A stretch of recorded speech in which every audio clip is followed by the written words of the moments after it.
What's up, guys? In today's tutorial, I will show you how to delete your ChatGPT photo history. So without further ado, let's get started. First, open the ChatGPT app and tap the menu icon in the top left corner. Next, tap Images to view all the image you've generated or saved. If you only want to remove a single image, press and hold the image, then select Remove from Library.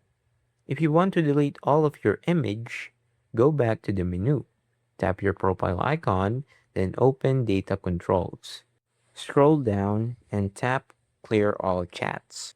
Keep in mind that this will permanently remove all of your chats, including any generated images. Finally, tap Confirm to complete the process. And that's it. That's how you can delete your ChatGPT photo history. If you found this tutorial helpful, don't forget to leave a like and subscribe. And I'll see you guys in the next one. Peace.